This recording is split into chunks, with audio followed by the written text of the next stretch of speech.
Monsieur Sahabi Oumarou, ministre du Pétrole de la République du Niger, bonjour. Bonjour madame. Merci monsieur le ministre d'avoir accepté de répondre à nos questions. Le Niger a signé avec l'Algérie, le Nigeria le mardi à Alger 3 accords pour accélérer la réalisation du projet du gazoduc transsaharien, le TSGP. Donc ça permettra d'acheminer du gaz naturel du Nigeria vers l'Algérie en passant par votre pays. 3 accords, dont une mise à jour de l'étude de faisabilité. Alors, à votre niveau, comment vous évaluez l'avancement de ce méga projet? En tout cas pour nous, ce méga projet, la signature des accords qui étaient intervenus avant-hier, le 11, comme vous l'avez indiqué, pour nous, marque le point de départ assez concret de la mise en œuvre de ce projet majeur pour nos 3 pays. Comme vous l'avez indiqué, nous sommes entourés de deux géants du secteur pétrolier, à savoir l'Algérie et le Nigeria.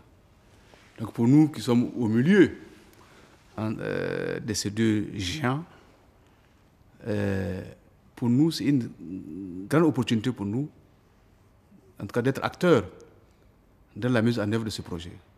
Compte tenu du fait que ce projet nous permettra, nous, Nigériens, d'abord de profiter de l'expérience, du savoir-faire pendant la phase de construction. Nos PMI seront associés, ils vont prester. Le personnel nigérien, naturellement, va y travailler. Et, en somme, le Niger va bénéficier de royalties, puisqu'il y a un droit de passage. Bref, en tout cas, ce projet, et au-delà de cet aspect, nous avons un besoin pressant de cette énergie, donc le gaz. Et parmi nos projets, il y a la construction d'un complexe pétrochimique. Justement, Qui dit complexe pétrochimique dit gaz. La rentabilité du complexe pétrochimique repose sur le gaz. Donc, ce serait une opportunité pour nous d'utiliser ce gaz-là pour notre projet de pétrochimie, mais aussi pour notre consommation nationale, nigérienne. Ensuite, ce projet peut nous inspirer parce que, comme vous l'avez remarqué, nous sommes entourés par 2 pays qui ont du gaz. Et que possiblement, potentiellement, et c'est sûr, et c'est prouvé même chez nous, nous avons du gaz. Donc ce sera pour nous une source d'inspiration pour explorer. Pourquoi pas? Et de façon à ce que le jour où on découvrirait le gaz nigérien, on va faire l'injection, on va utiliser le même gazoduc pour acheminer le nôtre en vue de l'export. Très bien. En tout cas, cette infrastructure, ce méga projet dont on parlait, en tout cas, nous sera d'une grande utilité. Et nous avons hâte, d'ailleurs plus que les 2 pays, compte tenu du contexte dans lequel nous sommes, nous avons hâte que ce projet se réalise.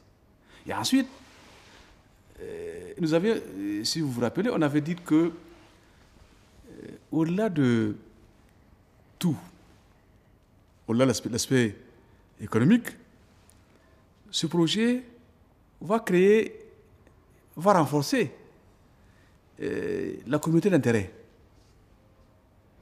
entre les trois pays. Et là, d'ailleurs, l'occasion m'est offerte de magnifier, et je l'ai dit avant-hier, le jour-là, que l'Algérie a réussi un pari, et elle est à féliciter. Pour la première fois, nous nous retrouvons avec nos frères nigérians, et c'est grâce à l'Algérie.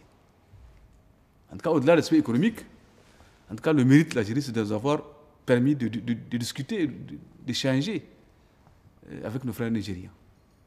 Et on a décrispé, en tout cas, l'atmosphère, l'ambiance. Bref, en tout cas, il n'y a qu'avantage et que l'Algérie est à féliciter. Voilà ce que je peux dire, madame, sur ce bien. projet. Et je formule le vœu ardent que ce projet puisse se réaliser dans les meilleurs délais. Justement, c'était l'engagement des ministres des 3 pays, accélérer la mise en œuvre de ce projet, sa concrétisation. Au niveau de votre pays, donc au Niger, quelle est la stratégie sur laquelle vous allez axer pour justement concrétiser ce projet rapidement, un projet que vous disiez bénéfique pour le peuple nigérien? D'abord, pour ce qui est de la faisabilité, puisqu'il y a un document préalable qu'il fallait élaborer, c'est d'abord l'étude de faisabilité. Donc nous avons, heureusement d'ailleurs, que ce projet est déjà, je dirais, un peu ancien.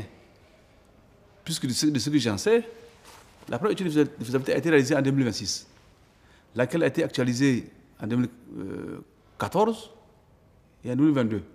C'est pour dire que le projet a acquis un certain degré de maturation, tel qu'aujourd'hui, on sait où est-ce qu'on va.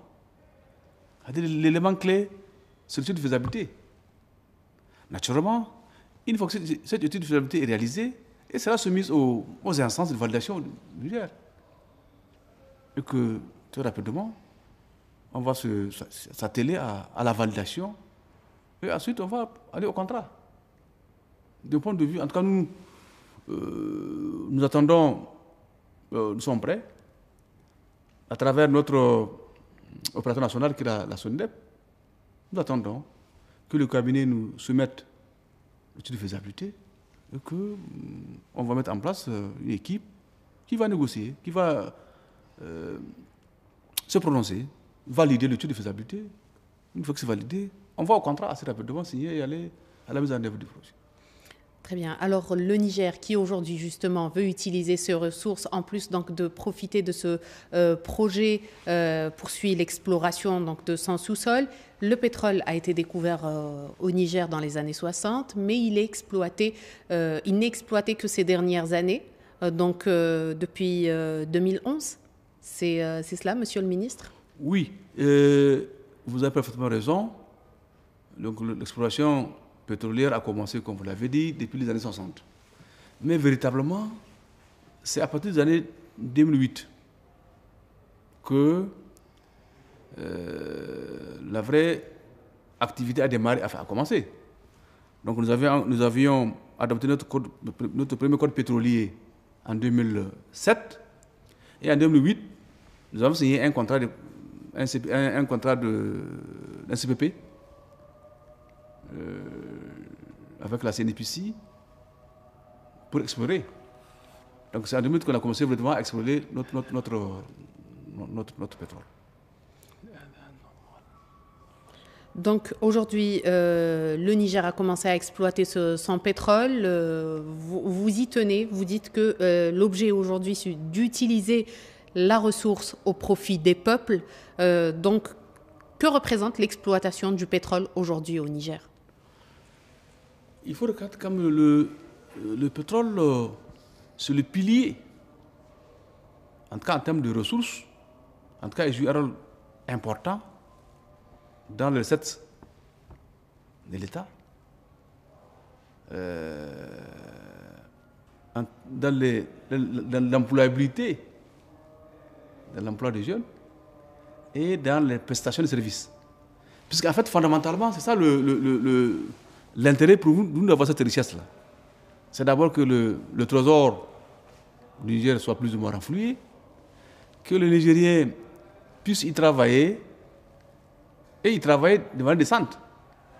Et que les entreprises, PME, puissent prester pour créer de la richesse et de la valeur. Quoi. Donc, en tout cas, cette ressource nous a permis quand même aujourd'hui en tout cas, ça a permis d'améliorer donc notre cadre de vie, Imaginez d'ailleurs, avec les événements du 26 juillet, lorsque le Niger a été mis sous embargo, si on n'avait pas le pétrole, si on n'avait pas une raffinerie qui assure l'autosuffisance à ce niveau, qu'est-ce qui est revenu? Voilà, c'est pour dire que vraiment cette richesse-là nous a sauvés, enfin, en partie. Ça nous a évité des situations désastreuses. Vous savez, s'il n'y a pas d'énergie, tout serait perdu, quoi. Oui. Alors justement, la coopération avec l'Algérie concerne donc le secteur des hydrocarbures. Il y a la compagnie nationale donc Sonatrach qui est présente dans le bloc de Kafra. Elle exploite donc le gisement. C'est un bloc qui devrait permettre au Niger d'augmenter de manière significative sa production pétrolière. Alors quel bilan faites-vous de cette coopération avec Sonatrach dans le bloc Kafra?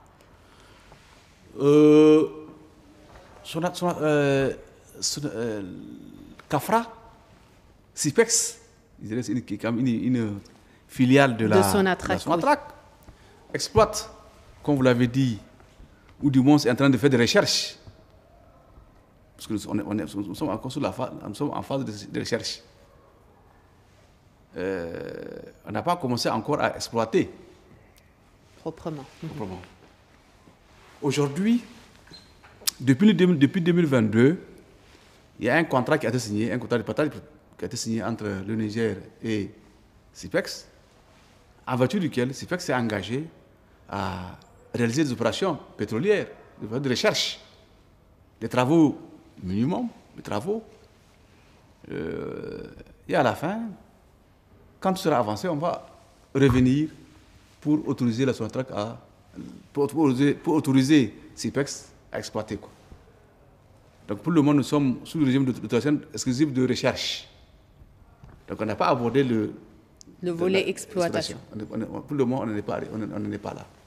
Très bien. Alors, autre projet qui est stratégique également pour le Niger et qui témoigne de la solidité des relations avec l'Algérie, c'est celui de la raffinerie du complexe pétrochimique de Dosso.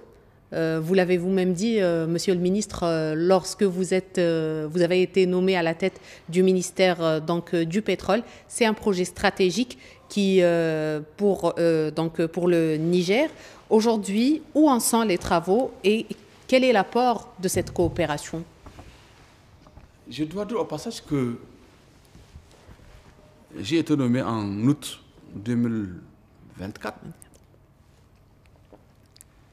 Et déjà en septembre 2024, j'ai eu le réflexe, j'avais la conviction que après 2 mois, après 2 mois de mission, après avoir déjà cerné les premières faiblesses de notre environnement dans le domaine, je me suis dit que l'Algérie, qui est réputée, qui a une grande expérience dans le secteur, pourrait nous aider à relever les défis.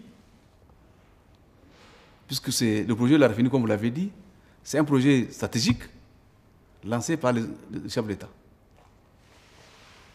Justement, le premier réflexe que j'ai eu, c'est de venir ici en Algérie. Heureusement, j'étais ouvert, je n'ai pas caché ce que nous, on souhaiterait comme appui de la part de l'Algérie. En particulier, nous avons 2-3 défis majeurs que nous avons identifiés et que nos frères algériens nous ont aidés à relever. Le premier défi, c'est d'abord le brut, puisque pour raffiner, il faut avoir du brut. Or, jusqu'à présent, nous n'avons pas une analyse indépendante, différente de celle de l'opérateur. Voilà pourquoi nous avons exposé à nos frères que nous souhaiterons qu'ils nous aident à analyser le brut. Dieu merci, de notre retour en début octobre, nous avons envoyé l'échantillon. Lequel échantillon a été analysé et que Dieu merci aujourd'hui, grâce à cette coopération, nous avons le résultat de l'évaluation de notre brut, le MELEC. Là, cet après-midi, on vient de là-bas, on vient du laboratoire qui a analysé notre brut. Et ensuite, à partir de l'analyse, ils vont nous aider à identifier la meilleure option pour rentabiliser le pétrole. Autrement dit, quel produit doit-on raffiner pour optimiser pour rentabiliser davantage le projet? Ça, c'est le premier aspect. Deuxième aspect fondamental, c'est vrai que comme vous l'avez dit, depuis 2011, notre raffinerie est opérationnelle. Mais nous nous sommes rendus compte que 13 ans après la mise en service de cette raffinerie, le personnel nigérien n'a pas encore la main. Quelque part, l'opérateur, il a failli, quoi. Ou en tout cas, réussi à transférer la compétence et le savoir-faire au personnel nigérien. Voilà pourquoi, donc, ça c'est pour la Soraz. Maintenant, pour la raffinerie de Dosso, pour éviter de tomber dans le même piège, nous avons pensé qu'il fallait anticiper. Et au fur et à mesure que le projet de mise en œuvre de la raffinerie avance, que nous puissions identifier et mettre en formation les agents, les Nigériens qui vont y travailler. De façon à ce que lorsque la raffinerie sera mise en service, il y a en tout cas un nombre important, une masse critique de Nigériens qui ont la compétence, la main, pour prendre en main cette industrie. Donc, Dieu merci. Là également, en tout cas, les autorités algériennes sont engagées. Nous avons envoyé une liste de 40 techniciens ingénieurs et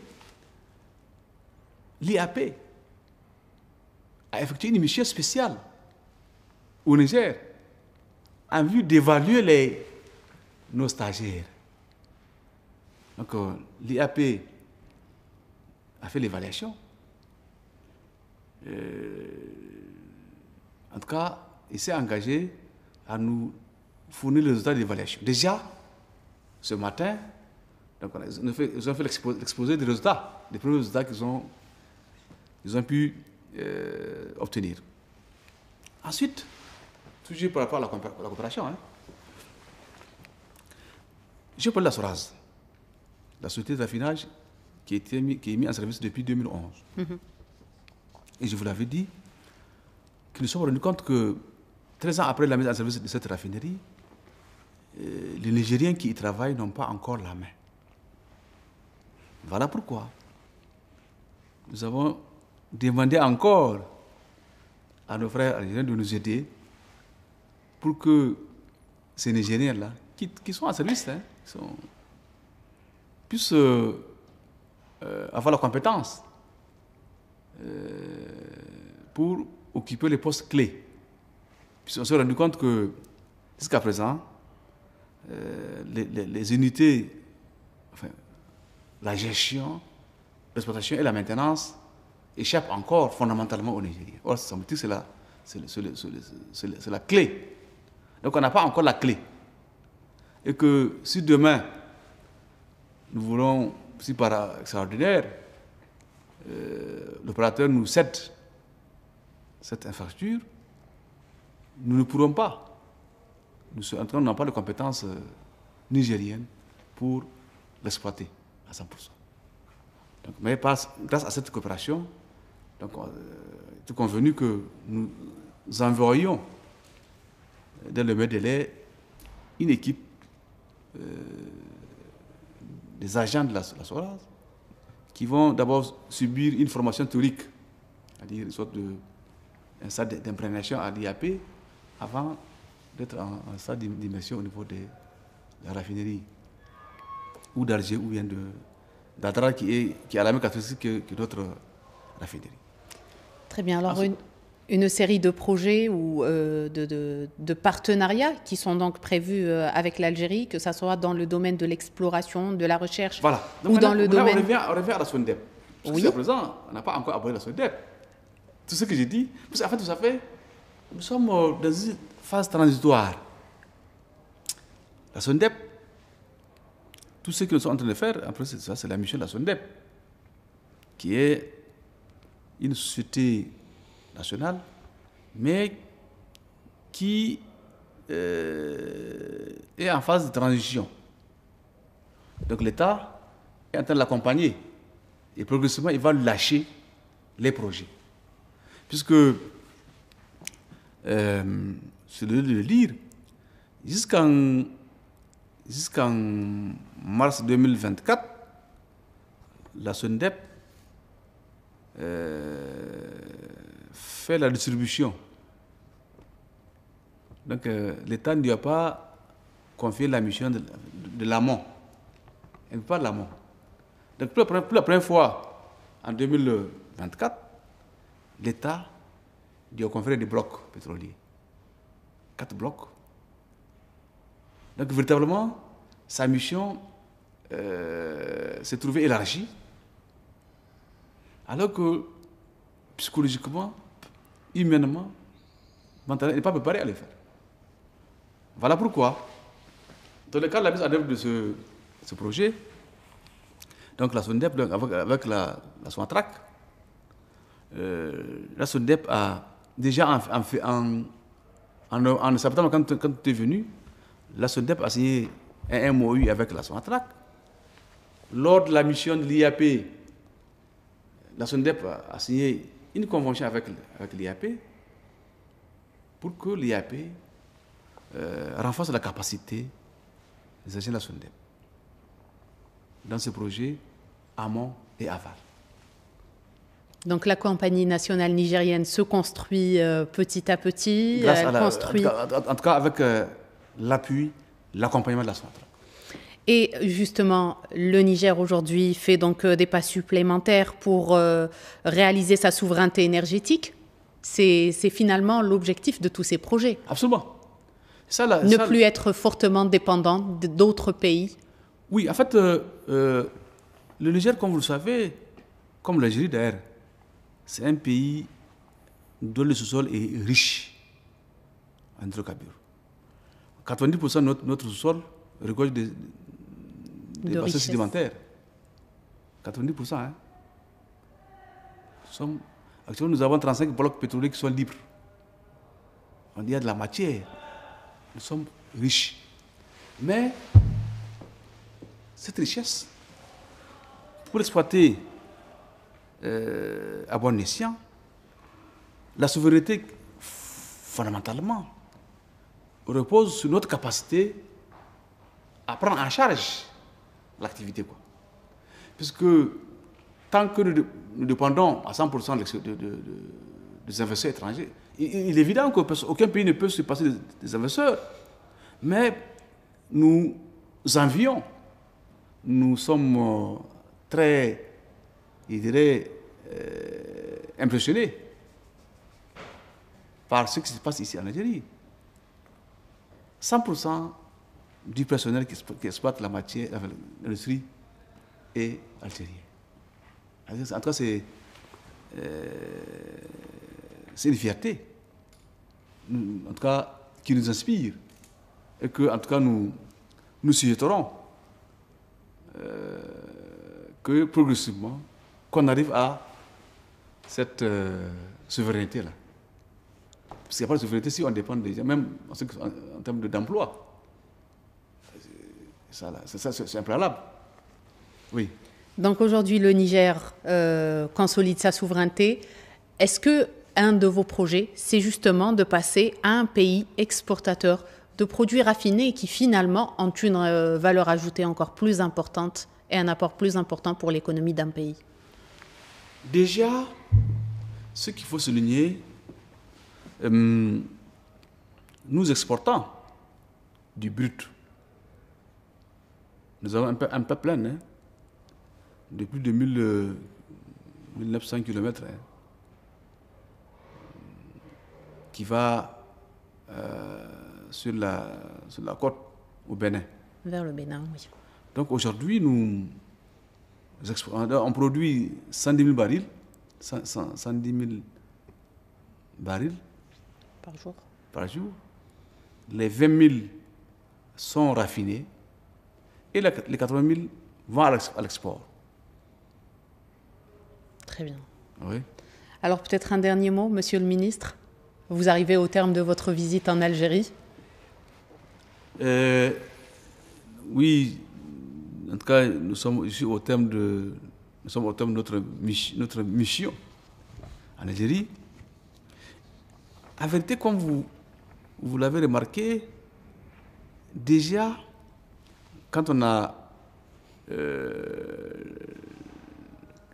appris que la réunion de la TSG, que le comité de pilotage de la TSG va se tenir, nous avons déjà organisé une mission, enfin, nous avons profité. En marge de la GCP, nous avons prévu cette mission-là. Donc, le dernier mot que je dois dire, c'est que je suis d'abord particulièrement reconnaissant. C'est l'occasion que vous me ferez de réitérer toute notre gratitude, tous nos remerciements aux autorités algériennes pour ce témoignage de fraternité. D'ailleurs, ainsi que le disait son Excellence Monsieur le Président de la République, le Niger n'est pas un pays voisin, mais c'est un pays frère. En tout cas, nous bouclons cette mission, ce n'est pas la dernière, par un sentiment de satisfaction, de fierté et de réussite. En tout cas, pour nous, c'est une mission réussie à 200%. En tout cas, c'est au-delà de ce que nous attendions en venant ici, avec notre équipe. Merci beaucoup, Monsieur le ministre, Monsieur Oumarou Sahabi. Je rappelle que vous êtes ministre du Pétrole de la République du Niger. Merci d'avoir répondu à toutes nos questions. Merci, madame. Merci pour cette opportunité que vous m'offrez. Merci beaucoup.